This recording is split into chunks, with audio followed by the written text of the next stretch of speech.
Assalomu alaykum, hurmatli S3.0 redaksiya dasturi foydalanuvchilari. Bugungi videoning mavzusi kassa hujjatlari. Operatsiya turi esa ishchi xodimlarga oylik ish haqini naqd shaklda to'lash.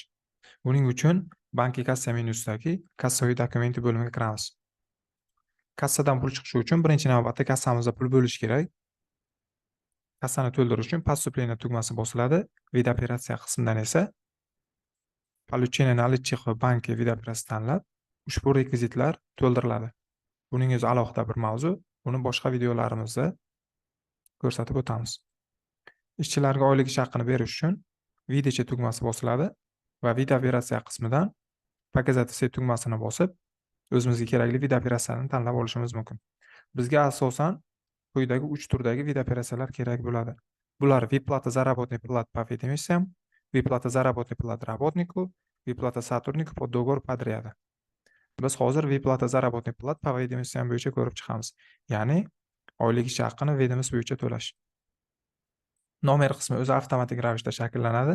Sana qismi esa kompyuterning sanasi bilan bir xil sanada bo'ladi. Xohlasak buni qo'lda o'zimiz o'zgartirib qo'yishimiz mumkin. Shot uchota qismida quyidagi 3 turdagi shotlar ko'rinadi. Основной kassa organizatsiya, keyin valyutadagi va KKM orqali. Biz hozir 50 shotini tanlab olamiz. Подразделение qismida o'zimizga kerakli bo'lgan подразделениeni tanlashimiz yoki tanlamasligimiz ham mumkin. So'ngra vedomost qismiga o'tamiz. Показать все tugmasini bossak, bizga ushbu vedomostlar ro'yxati kelib chiqadi. Bizga kerakli vedomost turi mavjud bo'lmasa, sozda tugmasini bosib, yangi vedomost yaratib olishimiz mumkin. Yoki зарплаты и kadr menyusiga o'tib, vedomost va kasso bo'limiga kirish orqali yangi vedomost yaratib olishimiz mumkin. Buning o'zi alohida bir mavzu. Buni keyingi videolarimizda yoritib o'tamiz. Quyidagi ro'yxatdan vedomostlardan birini tanlab olamiz. Summa qismi o'zi avtomatik ravishda shakllanadi. Agar bir nechta vedomost orqali biz to'lov qilayotgan bo'lsak, развит платеж qismiga o'tib, добавить tugmasini bosib, qolgan vedomostlarni ham qo'shishimiz mumkin. Shot debit qismida o'zi avtomatik ravishda shot debit qismi shakllanadi. Agar avans shotiga o'tkazayotgan bo'lsak, ishchilarga avans berayotgan bo'lsak, 42 shotini yoki qarzdorlik shoti bo'ladigan bo'lsa, 67 shotini tanlab ko'rsatishimiz mumkin. Погашение задолженности qismida quyidagi 3 turdagi qarzni to'lash shakllari mavjud.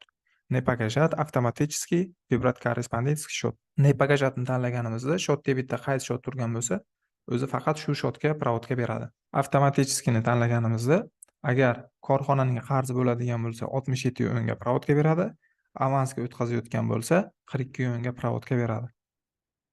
Vibrat korrespondentskiy shotni qo'yib, o'zimiz xohlagan avans shotini qo'yishimiz mumkin. Rekvizit pechatniy formani bossak, ushbu katakchalarni to'ldirish orqali pechatniy formaga kerak bo'ladigan ma'lumotlarni to'ldirib olishimiz mumkin. Kommentariya qismida o'zimizga kerakli bo'lgan izohlarni yozib qoldirishimiz mumkin. Barcha ma'lumotlarni to'ldirganimizdan so'ng Zapisat провести debit kreditni bossak, quyidagi buxgalteriya provodkalari aks etadi. So'ngra ushbu oynadan chiqib, pechat tugmasini bosish orqali kassa chiqim orderining bosma shaklini qog'ozga chiqarib olsak ham bo'ladi.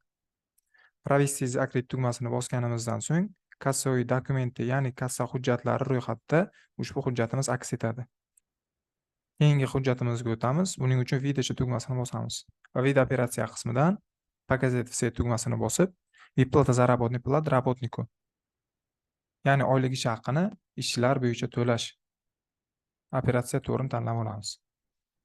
Nomer qismi o'zi avtomatik ravishda shakllanadi. Sana esa kompyuterning sanasi bilan bir xil sanada bo'ladi. Buni xohlasak qo'lda o'zgartirib qo'yishimiz mumkin. Shot uchota qismini Показать все tugmasini bosganimizdan so'ng ushbu buxgalteriya shotlari ko'rinadi. Biz 50 shotini tanlab olamiz. Подразделение qismida o'zimizga kerakli bo'lgan подразделениeni tanlashimiz yoki tanlamasligimiz ham mumkin. Получатель qismida Показать все tugmasini bosib, ishchi xodimni tanlab olamiz. Summa qismida esa qancha summa pul chiqarayotgan bo'lsak, o'sha summani yozib qo'yishimiz mumkin. Va pastdagi месяц начисленияda qaysi oy uchun pul chiqarayotgan bo'lsak, o'sha oyni tanlab qo'yamiz. Va заполнить tugmasini bosib, распределительni bossak, o'z summa qismida aks etadi. Vedomost qismini to'ldirish majburiy emas. Shot debit qismini to'ldirish uchun Показать все tugmasini bosib, ushbu ro'yxatdan o'zimizga kerakli avans shoti yoki qarzdorlik shotini tanlab olishimiz mumkin, yoki vid vyplata qismida avansni bossak o'zi avtomatik ravishda 42 yuan, zarplata qismini tanlasak 67 yuanga provodga beradi. Va pastki qismga o'tamiz, rekvizit pechatniy forma. Bu katakchalarni to'ldirish orqali pechatniy formada chiqadigan ma'lumotlarni to'ldirishimiz mumkin. Kommentariya qismida esa o'zimizga kerakli izohlarni yozib qoldirishimiz mumkin. Barcha ma'lumotlarni kiritib bo'lganimizdan so'ng zapisat провести debit kredit tugmasini bossak, quyidagicha buxgalteriya provodkalari bizga ko'rinadi. Ushbu maydondan chiqib keyingi hujjatimizga o'tamiz. Buning uchun yana vidacha tugmasini bosamiz. So'ngra vid operatsiya qismiga o'tamiz. Показать все tugmasini bosish orqali ushbu ro'yxatdan oxirgi vyplata сотрудник под договор подряда vid operatsiyasini tanlab olamiz.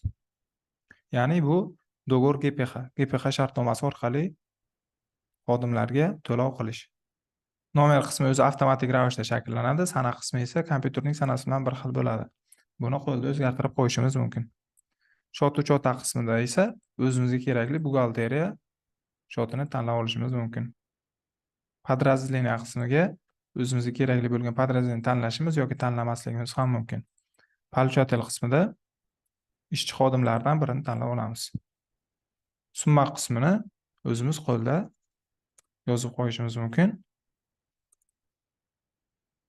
So'ngra месяц начисления qismida qaysi oy uchun pul chiqarayotgan bo'lsak, o'sha oy tanlab qo'yiladi. Avans yoki zarplata qismini bossak, shot debit qismi o'zi avtomatik ravishda shakllanadi. Ведомость qismini to'ldirish majburiy emas. So'ng заполнить tugmasini bossak, o'zi сотрудник, ya'ni ishchi xodimni tortib oladi. Va распределить tugmasini bosamiz, summa qismi shakllanadi. Va pastdagi rekvizit pechatniy forma qismida pechatniy formada to'ldirilishi kerak bo'lgan ma'lumotlar yozib chiqiladi. Kommentariya qismida qanaqadir izohlarimiz bo'ladigan bo'lsa, yozib qo'yishimiz mumkin. Barcha ma'lumotlar to'ldirilgandan so'ng zapisat провести debit kredit tugmasini bossak, buxgalteriya provodkalarini ko'rishimiz mumkin.